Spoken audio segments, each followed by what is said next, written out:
Assalamualaikum warahmatullahi wabarakatuh. Alhamdulillah wassalatu wassalamu ala Rasulillah wa ala alihi wa sahbihi wa man walah wa ba'd. Saudara-saudariku, semoga hari ini kita diberikan kekuatan, kesehatan dan ridha Allah Subhanahu wa taala dalam menjalani kehidupan sehingga semua bukan hanya berjalan lancar tapi juga diberkahi oleh Allah Subhanahu wa taala. Ciri aktivitas yang berkah itu muaranya manfaat.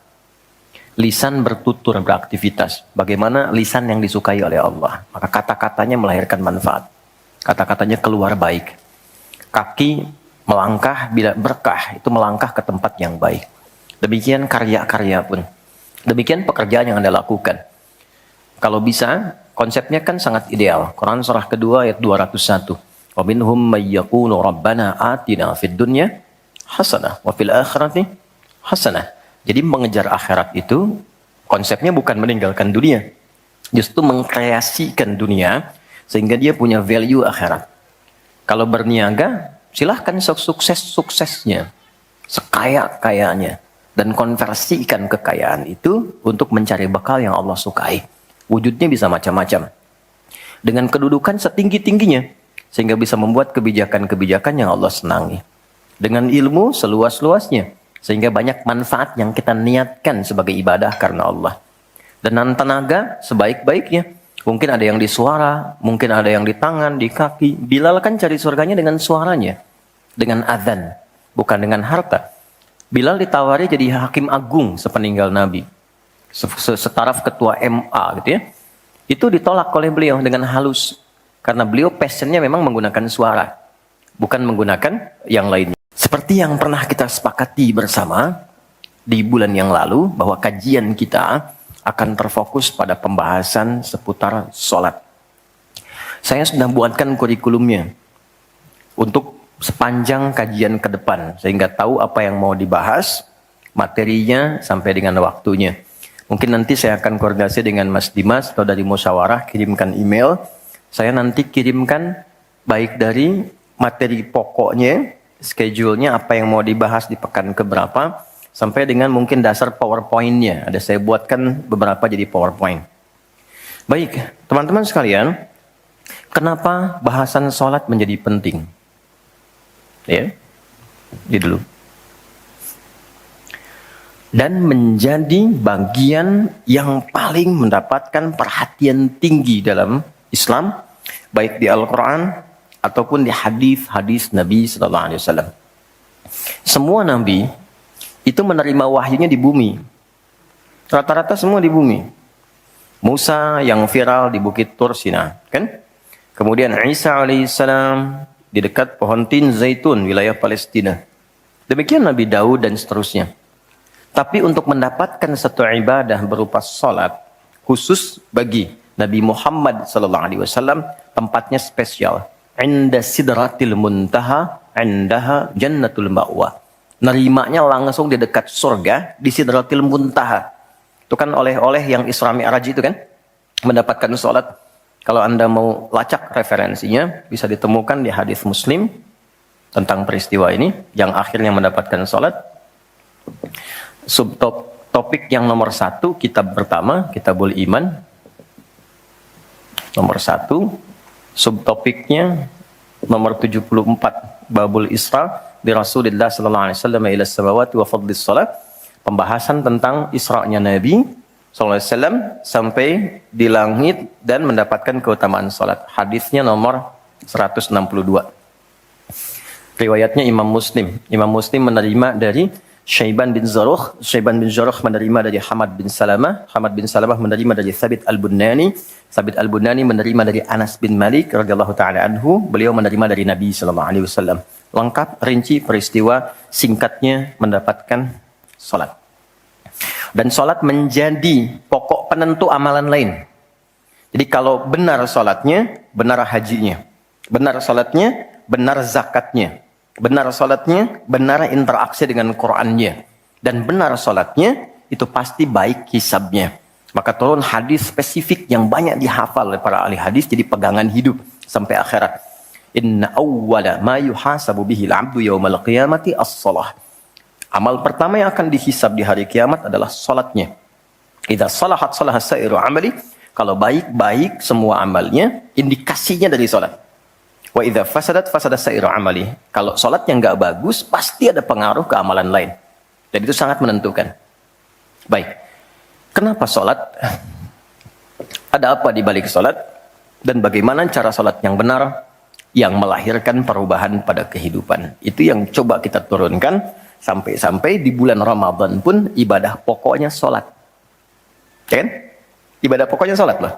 Sampai Nabi mengatakan, "Man qama Ramadhana imanan wa ihtisaban, ghufira lahu ma taqaddama min dzambi."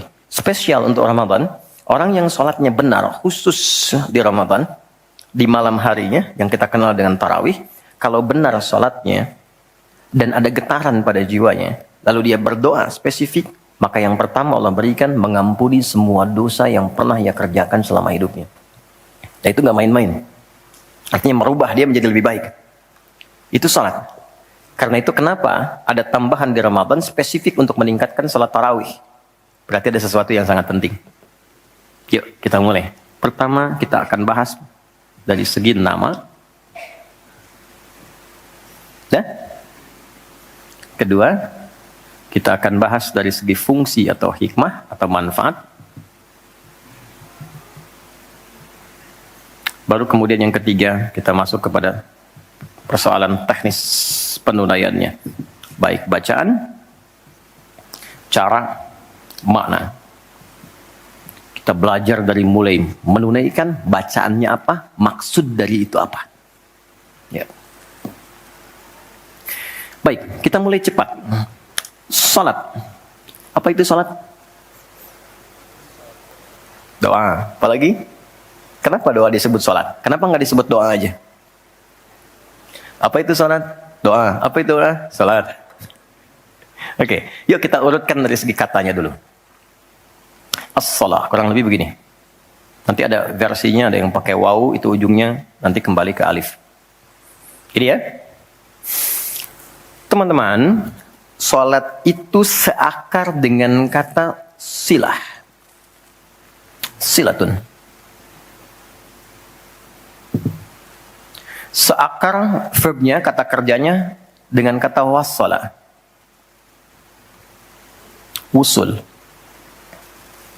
Silah dalam bahasa Arab artinya sesuatu yang terhubung kuat sehingga dengan erat dan kuatnya ini sulit dilepaskan. Pernah dengar silaturahmi? Ya kan? Kenapa disebut dengan silaturahmi?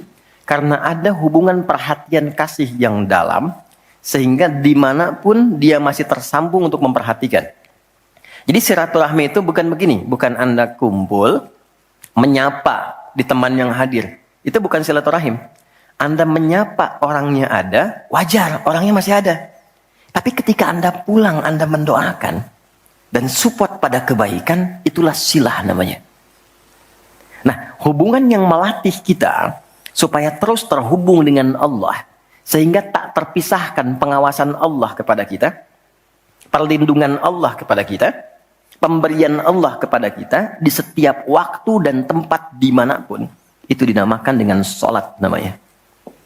Karena itu, ciri keberhasilan orang yang salat, yang pertama kali dapatkan, adanya konektivitas dengan Allah. Sampai dia koneksinya ke Allah. Karena itu disebut wusul. Kenapa secara fikih dinamakan dengan doa? Karena saat berdoa kan terkoneksi dengan Allah. Ya kan? Nah, doa yang terkoneksi secara formal kepada Allah itu disebut dengan salat. Quran surah keempat, dalilnya An-Nisa ayat 103. Quran surah 4 ayat 103. Paling kanan agak sedikit ke atas tuh di mushaf standar. Fa idza qadaytumus salata. Maka jika Anda telah tuntas mengerjakan salat, fadhkurullaha. Maka cirinya dia akan cepat terkoneksi kepada Allah. Itu pengertian hikmahnya. Kalau pengertian fikihnya, habis sholat cepat zikir. Zikir itu artinya terkoneksi, nyambung. Kenapa setelah sholat ada zikir lagi yang menyambungkan? Karena ada orang yang sejak saat sholat belum nyambung dengan Allah. Itulah sebabnya nanti kita akan belajar. Masih merasakan nggak? Pernah nggak begini? Sebelum sholat mau fokus nih, tapi begitu takbir, Allahu Akbar. Yang akbar di lisan Allah, tapi yang akbar di pikiran, project. Ya, status belum diupdate. Nyimpan sendal di mana, jemuran belum diangkat, ya kan? Ya, pernah nggak suasana itu hadir? Nah kan, nanti kita akan belajar. Nah, kalau akumulasi semua ingatan itu mengganggu khusyuk kita sehingga kadar khusyuknya kecil dan belum terkoneksi dengan Allah setelah sholat, maka coba zikir sampai nyambung. Idealnya ketika sholat selesai, itu punya konektivitas dengan Allah, nyambung. Ingat Allah. Qiyaman. Baru dia berdiri jalan sudah ingat Allah. Makanya kalau ada orang keluar dari masjid dan dia nyambung dengan Allah, itu mustahil tertukar sendal. Oke?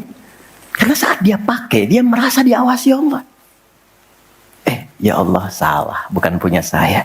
Yang saya yang itu rupanya dia pakai, padahal dia ke masjid nggak pakai sendal. Ini memang ada yang salah dengan sholatnya.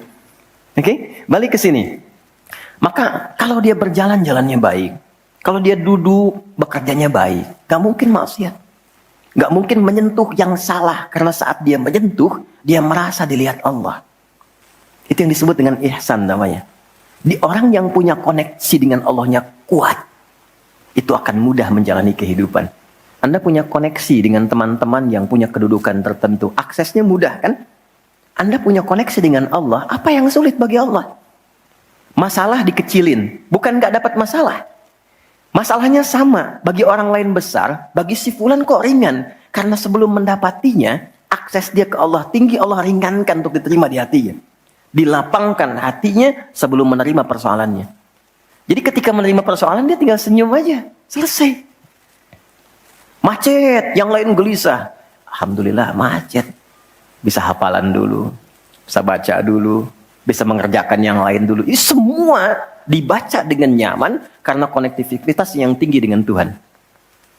Jadi ternyata ketika diminta menunaikan ibadah salat, ada hal yang sangat besar yang Allah ingin berikan kepada kita semua. Saya ingin tanya teman-teman, berapa waktu yang Allah mintakan kepada kita untuk menunaikan salat? Berapa? Tiap hari kita kerjakan. 5 kan? 5 kan? Nomor koneksi dengan Allah, masih ingat nomornya? 24434, klik, naik.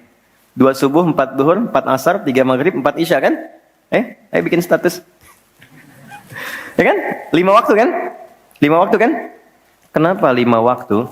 Salah satunya, karena di dalam Quran diisyaratkan orang yang benar salatnya, sesuai yang dengan yang diajarkan Nabi, sesuai yang diisyaratkan Quran, akan mendapatkan 5 kemuliaan dalam hidupnya yang tidak didapatkan oleh orang yang tidak sholat. 5 ini. Itu yang coba kita akan keluarkan. Itulah sebabnya kenapa sholat sangat ditekankan, kenapa sholat diwajibkan. Karena Allah mewajibkan kita mendapatkan semua kebahagiaan dan kesuksesan yang kita ingin raih dalam kehidupan. 5 ini. Yuk kita mulai. 1. Izinkan saya memulai dari sini supaya kita punya motivasi untuk menunaikan sholat. Jadi kalau nggak tahu yang 5 ini, cara pandangnya kepada sholat jadi beban. Baru aja sujud, dasar lagi. Baru maghrib, udah isya lagi. Kan? Nah, ayo isya. Tadi kan udah maghrib. Kan? Pernah merasakan itu? Karena cara pandangnya menilai sholat sebagai beban. Padahal ketika Allah wajibkan, itu cara mewajibkannya bukan sebagai beban, sebagai motivasi yang mengantarkan pada keindahan. 1, kita cepat. Quran surah ke-20 di ayat yang ke-14. Tafsirnya Quran surah 13 ayat 28. 1 paket. Kita pakai Quran hadis aja ya, biar nggak bisa didebat. Oke, Quran surah ke-20 ayat 14. Innani anallahu la ilaha illa ana fa'budni wa aqimis salata li dzikri. Sayalah Allah, kata Allah. La ilaha illa ana. Gak ada Tuhan yang layak dipertuhankan kecuali saya. Ini kalau kita belajar ngaji tentang tauhid, ya, belajar mengaji tentang dasar keyakinan, akidah. Ini ayat yang paling real, yang paling mudah dipahami, yang paling kuat pengakuannya. Saya coba mengumpulkan koleksi beberapa kitab-kitab yang disucikan. Saya kumpulkan, nggak ada satupun kecuali di Quran yang tegas mengatakan, Tuhannya langsung mengatakan, tidak mewakili perwakilan. Sayalah Allah, satu-satunya yang dipertuhankan, sembah saya. Coba di Quran. Kita simpan ini dalam bab tauhid. Sekarang kita teruskan. Bagaimana cara menyembahmu ya Allah? Fa'budni wa aqimis sholata lidzikri. Tunaikan sholat. Ya, sebagai pembuktian penyembahan kepadaku. Lidzikri. Untuk mengoneksikan dirimu denganku. Satu, sholat adalah pembuktian sebagai hamba. Pembuktian iman. Pelan-pelan. Yang pertama, teman-teman sekalian, ketika Allah menerangkan fungsi salat yang pertama untuk membangun konektivitas yang kuat dengan Allah, itu ternyata dasarnya bukan materi, bukan kedudukan, tapi penghambaan. Supaya engkau membuktikan diri engkau itu hambaku, sembahku, lewat salat. Jadi kalau ada orang yang mengatakan, Tuhanmu siapa? Allah, tapi dia nggak mau sholat, itu kata Nabi, belum sempurna kebertuhanannya kepada Allah. Ya, al-farqu bainal mu'min wal kafir, tarku sholat, kata Nabi.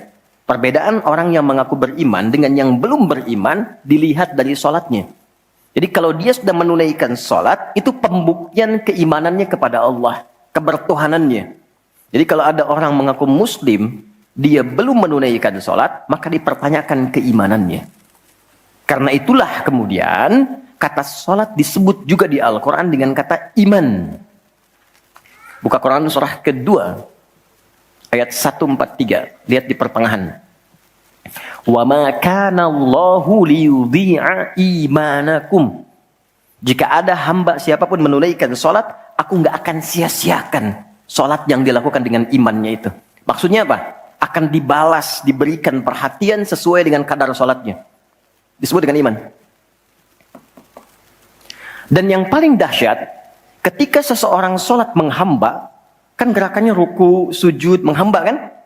Maka naik statusnya dari sekedar manusia biasa menjadi abdun. Teman-teman, ini rahasia besarnya. Perintahnya, fa'budni, yang kita baca, iyyaka na'budu, asal katanya dari kata abada, orangnya abdun. Jamannya ibad. Dan tidak pernah disebutkan dalam Quran kata abdun kecuali untuk mengangkat derajat hamba di hadapan Allah. Contoh, Nabi Muhammad ketika peristiwa Isra dan Mi'raj dipanggilnya dengan nama apa? Quran surah 17 ayat 1. Subhanalladzi asra bi'abdihi. Tidak disebut nabi, tidak disebut rasul, tapi abdun. Nabi Sulaiman ketika diberikan kekuasaan besar, punya kedudukan yang hebat sampai menundukkan awan. Ya, sebelum Songgohan punya awan Kinton, Nabi Sulaiman sudah punya duluan. Suzuki Yatanabe tahun 96 kan, bikin komiknya. Saya nggak terlalu baca itu atau tonton, tapi saya tahu. Itu awan ditundukkan, angin bolak-balik. Ketika mendapatkan kedudukan itu, sifat yang disebutkan abdun, bukan nabi, bukan rasul. Quran surah 38 ayat 30. Wa wahabna li Dawuda Sulaiman ni'mal abdu. Oke, Nabi Zakaria alaihissalam ketika akan diangkat statusnya dari suami menjadi ayah dan sudah berharap tinggi, dikabulkan naik status, diberikan anugerah, disebutnya dengan abdun. Quran surah 19 di ayat yang kedua. Dzikra rahmati rabbika abdahu Zakaria. Nabi Nuh diangkat status memimpin kelompok generasi manusia setelah Nabi Adam, naik ke kapal jadi pemimpin besar. Begitu diangkat, yang disebut statusnya abdun. Quran surah 17 ayat 3. Innahu kana abdan syakura. Kenapa disebutkan abdun? Abdun itu sifat penghambaan. Semakin tinggi ibadahnya, semakin tinggi pendekatannya ke Allah, semakin diangkat. Jadi dengan Allah itu karena Allah Khalik, kita makhluk. Laisa kamitslihi syai', enggak sama sifatnya. Jadi kalau ke Allah itu jangan terlalu ngangkat. Kalau tinggi direndahkan, kalau rendah ditinggikan. Karena itu kenapa saat sholat kita merendah supaya ditinggikan. Itu poinnya. Jelas ya? Itulah sebabnya kenapa Nabi dijamin surga, turun surah Al-Kautsar itu. Satu-satunya Nabi yang sebelum wafat turun surganya. Rasulullah. Dengan turunnya surah Al-Kautsar. Kenapa? Salah satunya karena ibadahnya. Coba lihat kesaksian Sayyidah Aisyah itu di Al-Bukhari nomor hadis 1147.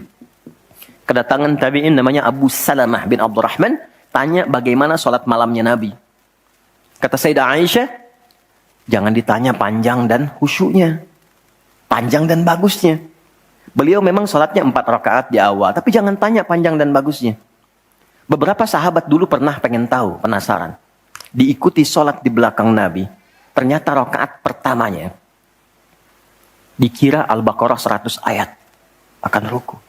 Ternyata disambungkan ke 286 ayat sampai selesai. Dikira setelah selesai akan ruku. Ternyata Alif Lam Mim lagi, Ali Imran sampai selesai.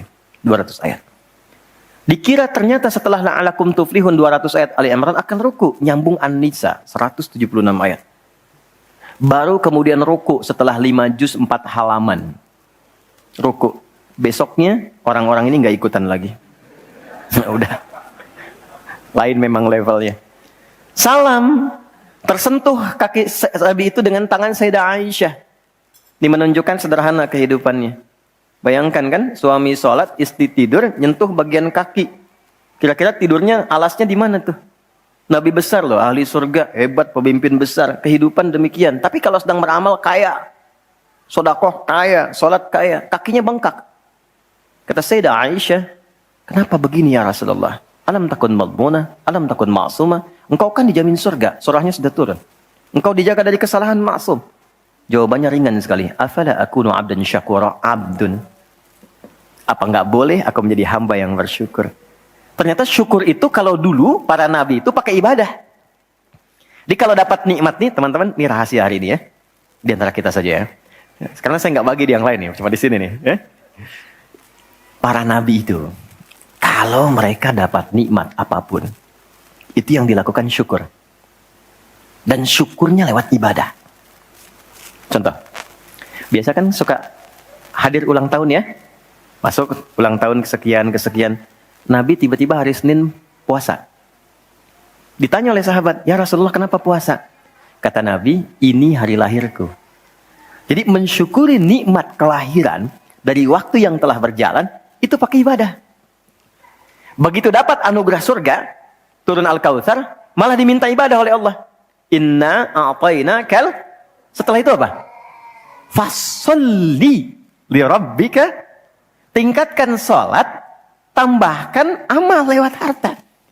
Jadi jaminan surga itu bukan menghentikan amal soleh. Anda sukses dengan pekerjaan, bukan berarti menjadikan hubungan Anda terputus dengan Allah. Yang paling aneh kan Allah udah ngasih rezeki banyak, kok dipakai maksiat hasilnya? Allah kasih Anda minta, Allah kasih. Tapi begitu dikasih, kenapa dipakai untuk mabuk? Kenapa dipakai untuk maksiat? Kenapa dipakai untuk membeli sesuatu yang Allah nggak sukai?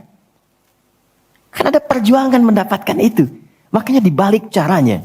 Ketika Anda menghamba, menunduk, Allah mengangkat. Tapi kalau Anda mengangkat, Allah turunkan serendah-rendahnya. Ini rumus pertama. Jadi ternyata ketika kita diminta menghamba dalam sholat, itu adalah jembatan pertama bagi Allah untuk mengangkat kita dengan derajat tertinggi. Paham? Oke, satu. Jadi kalau ke anak-anak begini kalau tanya, Mah kenapa sih harus sholat? Supaya kamu jadi hebat. Gitu. Kok bisa? Lihat Umar. Sebelum sholat, orang biasa. Kerjanya begini, cuman jalan-jalan, mabuk dan sebagainya. Tapi setelah sholat, dia jadi pemimpin yang sangat hebat. Dia hafal sekian bahasa. Dia dirikan sekolah-sekolah. Pemikirannya hebat, tangguh orangnya. Di mana-mana dikagumi. Itu. Kalau ada karyawan Anda bertanya, kenapa Pak harus sholat? Supaya kita makin sukses proyeknya. Makin banyak omsetnya. Coba lihat Abdurrahman bin Auf. Bukankah sebelum dia sholat dia kaya tapi biasa, malah hilang kekayaannya. Tapi setelah dia sholat dan dia praktekkan makna-makna dalam sholat, meningkat level kekayaannya sampai yang ketiga tertinggi. Dari kaya banget, kebangetan kayanya. Tuh, kapaknya terbuat dari emas kan? Abdurrahman bin Auf. Itu setelah sholat. Itu viral sekali kisahnya. Ya, jadi ini bagian pertama. Jadi ketika ada panggilan hayya 'alas shalah, atas jak Allahu Akbar, rasakan panggilan itu ingin mengangkat derajat kita. Jadi kalau panggilan sholat itu dipahami sebagai hanya tuntutan ibadah, nanti jadi beban. Allahu Akbar, masih ngantuk ya Allah. Tapi ketika Anda sudah merencanakan, kan malamnya kita bikin kurikulum, kan kegiatan kita tuh nyambung. Malamnya istighfar, menyiapkan kurikulum untuk besok. Istighfar itu mengoreksi yang belum bagus apa hari sebelumnya.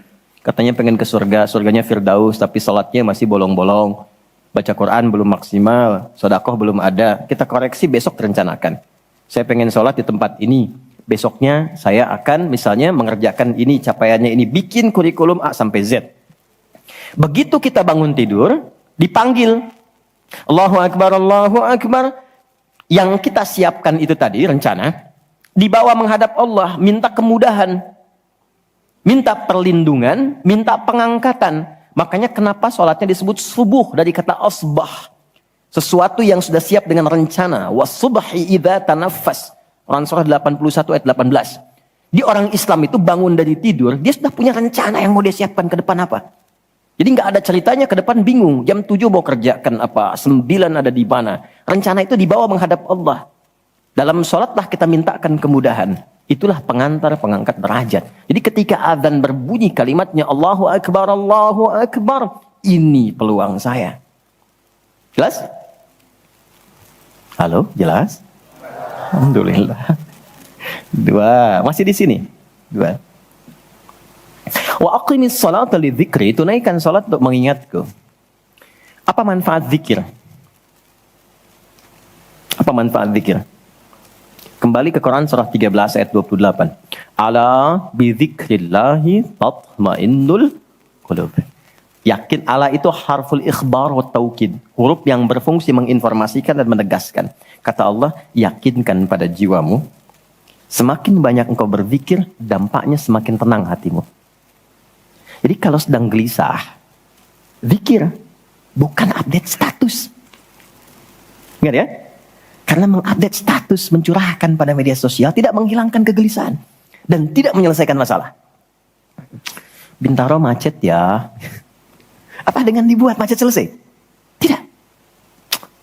Nggak nyangka ya dia seperti itu. Nyangka. Ketika ada orang mengatakan nggak nyangka, sedang nyangka dia tuh. Dan tidak selesai masalahnya. Apa kata Quran? Jika Anda sedang gelisah, optimalkan zikir. Apa itu zikir? Semua jenis kegiatan yang menyambungkan kita dengan Allah. Misal, doa. Doa itu di Quran disebut zikir. Quran surah 7 ayat 205. Wadhkur rabbaka fi nafsika tadarruan wa khifatan wa dunal jahri minal qaul.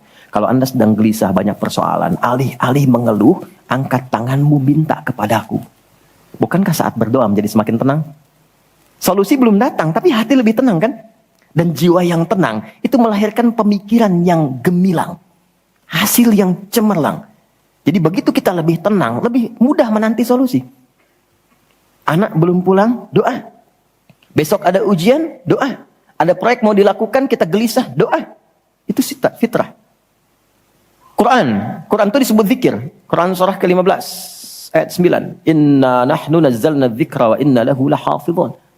Kalau sedang gelisah, masalahnya kompleks, ambil wudhu, ambil mushaf, buka.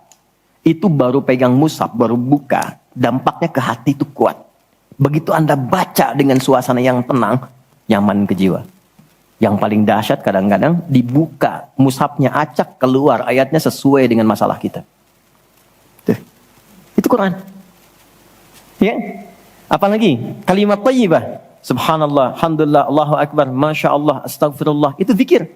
Quran surah 4 ayat 103. فَإِذَا قَضَيْتُمُ الصَّلَاةَ فَاذْكُرُوا اللَّهَ. Makanya ketika Anda mendapatkan nikmat, alhamdulillah, hati lebih tenang. Tidak menggunakan nikmat dengan hal-hal yang tidak positif. Ada sesuatu, astagfirullah. Ada keluhan, ya Allah. Lebih tenang. Akumulasi semua bentuk zikir itu ada dalam salat. Di salat ada subhanallah? Ada. Ya. Di salat ada alhamdulillah? Ada. Di salat ada Allahu Akbar? Dibuka dengan takbir. Di salat ada Quran? Ada. Al-Fatihah, Quran. Kita salat baca Quran. Apa lagi? Apakah di salat kita kemudian membaca kalimat thayyibah? Baca. Berdoa? Iya, isinya semua doa. Maka ketika semua jenis zikir dikumpulkan, itu berubah menjadi salat. Dan kalau satu zikir saja membuat tenang, apalagi salat. Makanya salat itu jangankan ibadahnya, tempatnya saja bikin tenang. Coba teman-teman, ikhwan ya. Anda ada masalah nih di kantor, mampir ke masjid. Itu buka pintu masjid baru masuk, udah tenang. Enak. Makanya saya sering katakan, sering share dengan beberapa kawan, Anda kalau sedang kerja, coba pulangnya jangan langsung ke rumah. Mampir ke masjid dulu. Yang terdekat ya dengan rumah. Yang terdekat. Mampir ke masjid, sholat 2 rakaat. Di situ sampaikan, ya Allah, aku telah berikhtiar seperti apa yang telah Engkau perintahkan. Dan aku bertawakal akan rezeki yang telah Engkau tetapkan. Itu begitu Anda selesai berdoa pulang, yang dibawa ke rumah aura masjid bukan aura kantor. Dan istri anak-anak di rumah mendapatkan ketenangan yang sempurna. Jadi nerima antum itu nerima dalam keadaan yang penuh dengan ketenangan.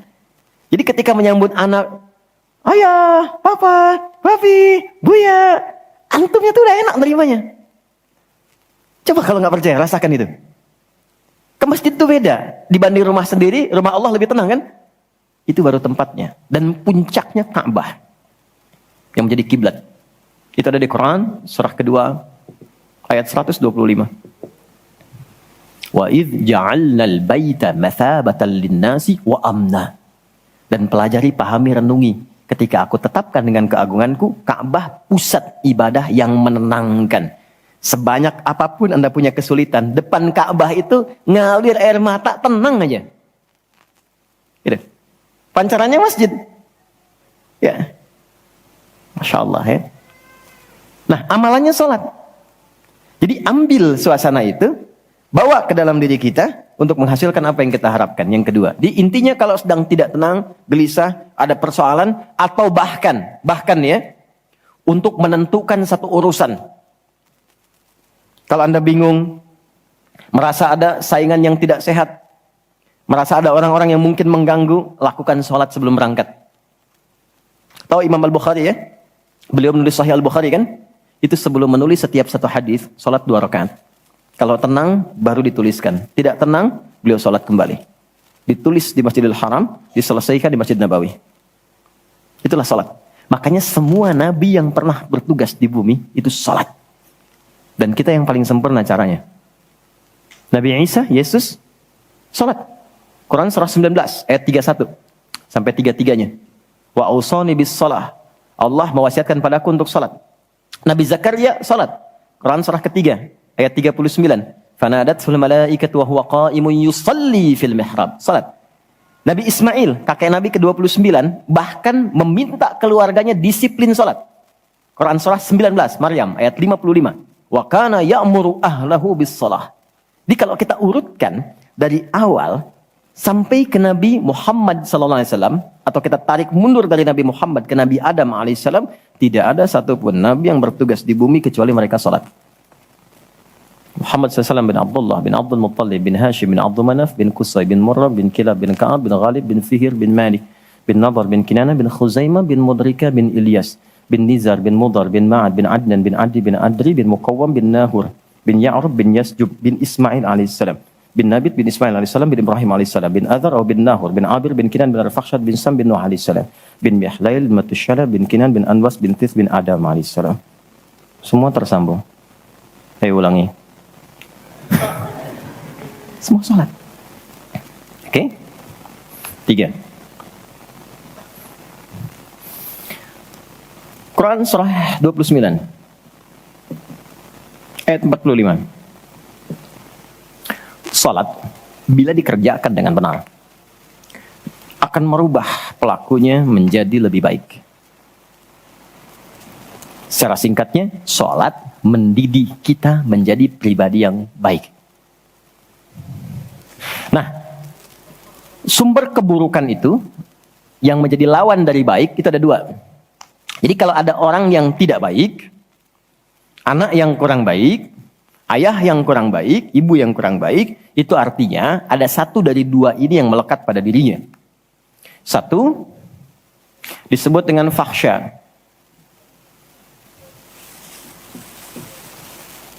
Keburukan yang bersumber dari syahwat. Maaf, kata-kata kotor, jorok, zina, LGBT, pornografi, porno aksi, dan semisalnya. Itu fahsya. Jadi nggak mungkin orang sholat, kata-katanya jorok. Perilakunya menyimpang. Nggak mungkin. Karena sholat mencegah itu. Atau mungkar, maaf, keburukan yang bersumber dari nafsu perut dan akal. Mencuri, korupsi, mencela, berdusta, membunuh, merampok, menyakiti, dan semisalnya. Itu mungkar. Makanya ketika seseorang berbuat itu, hatinya mengingkari. Itu disebut mungkar. Hatinya mengingkari. Maka orang sholat, pasti bila sholatnya benar, karena dia tersambung dengan Allah, fahsya dan mungkarnya tertekan. Yang muncul jiwa baiknya, jiwa takwanya. Ketika yang muncul kebaikannya, yang buruknya ditekan, maka yang keluar dari semua bagian tubuhnya, semuanya perilaku baik. Itulah sebabnya ketika Allah berfirman tentang hal ini, disampaikan di Quran surah 29 ayat 45. Inna sholata tanha anil fahsya wal munkar. Mengujinya gampang. Kita uji dengan sejarah pendekatannya. Semua masyarakat di era Nabi, itu kan sebelum masuk Islam, perilakunya itu sangat menyimpang. Tidak kenal kebaikan. Tak kenal kebaikan itu jahlun namanya. Orangnya jahil. Kalau disatukan jadi jahiliyah. Gak kenal kebaikan. Ya, maaf, yang mencuri banyak, zina khatam. Ya, perilaku menyimpang banyak. Disebutnya jahiliyah. Tapi ketika datang risalah Islam, yang diajarkan pertama sholat. Sholat merubah mereka dari jahiliyah menjadi khairu ummah. Kalau ada yang paling jujur, itu. Yang paling dermawan, itu. Yang paling baik, itu. Paling disiplin, itu. Kok bisa sholat ditunaikan bisa merubah seseorang jadi lebih baik? Ada sesuatu dalam sholatnya. Itu yang nanti kita akan pelajari. Itulah sebabnya kenapa anak-anak dari kecil usia 7 tahun khususnya yang diajarkan sholat. Masih ingat hadisnya? Ya, saat anak berusia 7 tahun ajarkan sholat. 10 tahun dia masih malas, beri pelajaran yang membuat dia mengerti. Bukan berarti harus memukul ya. Kalau di Arab adatnya begitu, itu biasa. Doroba itu memberi pelajaran maksudnya. Kurangi uang jajannya, berikan pelajaran yang baik kepada dia supaya mengerti kenapa mesti sholat. Kenapa dari usia 7 tahun? Supaya anak itu tumbuh jadi baik. Itu maksudnya. Cuma anak sekarang advance. Gen Z yang sekarang itu sebelum sholatnya sempurna, TK sudah manasik ya. Enggak apa-apa sih, cuma ini maksimal kalau yang kedua ya. Oke, 4, saya cepat karena waktu kita terbatas. 4. Sholat bila dikabulkan, bila dilakukan dengan benar. Saya ulangi, sholat bila dilakukan dengan benar. Sesuai isyarat petunjuk Al-Quran dan contoh yang disampaikan Nabi, maka bisa mempercepat terkabulnya doa. Oke? Mempercepat terkabulnya doa. Itulah kenapa secara bahasa sholat disebut doa. Kalau benar mengoneksikan diri kita dengan Allah sang pengabul doa, koneksinya cepat, sinyalnya kuat, itu nggak ada sekat, menggoncang aras, langsung dikabulkan. Dan nggak ada jeda. Oke, Quran langsung, surah ketiga, ayat 38 sampai 39. Surah 3 Ali Imran, ayat 38 sampai 39. Kita belajar dari kisahnya Nabi Zakaria alaihi salam. Contoh kecil sekali. Secara singkat sudah berumah tangga, sudah sekian lama, rambut sudah memutih, fisiknya sudah letih, itu dilukiskan di surah Maryam nanti, ayat 1-9 kita dapati. Istri divonis secara medis, nggak mungkin punya keturunan. Secara medis loh, sudah menofos dan maaf, mandul. Secara medis nggak mungkin, secara klinis nggak mungkin. Tapi ini yang paling hebat. Jika manusia, catat ini baik-baik ya, jika manusia sudah menyimpulkan nggak bisa, itu tanda langsung dari Allah supaya menengadahkan permohonan langsung kepada Allah tanpa campur tangan makhluk. Karena Allah ingin mengabulkan apa yang Anda minta secara langsung, bukan lewat campur tangan makhluk. Baca itu. Dan pahami untuk tidak putus ikhtiar. Jadi kalau rahmat Allah itu jangan dibawa dengan putus asa. La taqnatu mir rahmatillah. Jangan pernah putus asa. Jadi jangan ada bahasa begini, ya nggak mungkin, ya nggak bisa. Jangan diambil. Begitu orang mengatakan nggak mungkin, itu tanda dari Allah. Allah ingin memberikan langsung tanpa campur tangan manusia. Maka apa yang dilakukan Nabi Zakaria? Beliau kemudian sholat di mihrabnya Maryam. Ini saya sedikit bahas tentang mihrab, sedikit saja. Quran surah 3 dulu, di ayat 37. Di paling kiri sebelah bawah, pojok di mushaf standar. Secara singkat saja, mihrab itu satu tempat yang fungsinya mempercepat terkabulnya doa dan mendatangkan rezeki dari sisi yang tidak diduga. Awas, kita bicara keimanan ya. Dan di situ dipertaruhkan.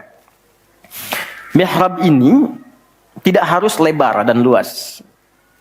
Sehamparan sejadah nggak ada masalah. Yang penting kita gunakan untuk ibadah saja. Di luar ibadah keluar. Itulah kenapa tempat imam disebut mihrab. Kenapa? Karena imam mewakili makmum untuk memohon kepada Allah dalam sholat berdoa. Makanya kualifikasi imam mesti khusus. Bukan imam biasa. Baik. Kemudian tidak harus di masjid. Di rumah boleh dibikin. Maryam pernah dibuatkan mihrab. Saat beliau mengkhususkan diri ibadah di situ apa yang terjadi? Fataqabbalaha rabbuha biqabulin hasanin wa anbataha nabatan hasanan wa kaffalaha Zakaria kullama dakhala 'alayha Zakaria al-mihrab wajada 'indaha rizqa. Qala ya Maryam anna laki hadha? Qalat huwa min 'indillah. Innallaha yarzuqu man yasha' bighairi hisab. Ini poinnya. Setiap Nabi Zakaria mengantarkan kebutuhan Maryam, pakaiannya, makanannya, kebutuhannya, itu sudah ada. Dan ingat, status Nabi Zakaria itu Nabi loh. Beliau tahu itu pasti dari Allah. Tapi ingin dikonfirmasi apakah pendidikan beliau selama ini sudah meresap pada jiwanya atau belum. Ditanya, Maryam dari mana semua ini? Maka beliau jawab, Maryam jawab, huwa min indillah. Paman, ini semua dari Allah. Baik ya? Allah memberikan apapun yang ia kehendaki tanpa batas pada siapa yang diingini. Maka ini dibaca oleh Nabi Zakaria. Mayyasha itu. Jadi kalau ada di Quran diksi mayyasha, jangan simpulkan ini untuk dia saja. Maksudnya, jadi seperti dia, maka Allah akan berikan seperti Allah berikan kepada dia. Maka Nabi Zakaria kemudian sholat di mihrabnya Maryam itu. Minta sesuatu yang selama ini kata orang terbatas. Apa yang dilakukan? Sholat. Dalam sholatnya minta. Perhatikan cara mintanya. Satu, menyebut nama Allah sesuai kebutuhan. Jadi Allah bentangkan semua nama terkait semua kebutuhan kita. Anda butuh rizki, sebut ya Razak. Anda butuh ilmu, sebut ya Alim. Ya kan? Anda butuh ketahanan mental diri, sebut ya Sabr. Itu 99 tersebar. Itu rumusnya di Quran surah ke-17 ayat 110. Quran surah 17 Al-Isra ayat 110. Qul id'ullaha aw id'ur rahman ayyamma tad'u falahul asmaul husna. Kalau Anda punya persoalan, segera curhatkan kepada Allah, minta, berdoa. Sebut ya Allah yang standar atau ya Rahman naik sedikit atau pilih nama yang sesuai kebutuhan kita. Jadi nggak harus semua disebut, takutnya nggak butuh dikasih. Ya Allah ya Sabar, nggak pengen punya masalah, turun masalah kan? Nah, Nabi Zakaria divonis ada keterbatasan, nggak mungkin diberi. Maka beliau meminta dengan nama Allah yang memberi tanpa batas. Dalam bahasa Arab disebut dengan Wahhab, pemberi tanpa batas. Kalau dialihkan jadi bentuk permintaan, fi'lil amri lit talab. Bukan perintah di sini tapi untuk meminta. Maka rubah kalimatnya jadi hab. Kalau untuk pribadi, habli. Untuk komunal banyakan hablana. Karena ini kasusnya pribadi, maka di ayat 38 beliau meminta. Hunalika di mihrabnya Maryam. Da'a Zakaria Rabbah. Berdoalah Nabi Zakaria kepada Allah Rabbnya. Perhatikan. Qala Rabbi habli. Min ladunka dzurriyyatan thayyibah. Innaka sami'ud du'a. Ini fikih doa yang penting dipelajari. Ya Allah, ini kalau terjemah bebasnya begini. Mereka mengatakan, aku nggak mungkin punya keturunan. Maka aku memohon darimu saja yang tidak punya batas dalam pemberian. Mereka katakan aku nggak mungkin. Aku kemohon kepadamu yang tidak punya batas dalam pemberian. Innaka sami'ud du'a, sungguh engkau pasti mendengar doaku. Kalau kepada yang maha mendengar tidak terkabul juga, kepada siapa lagi aku mesti memohon?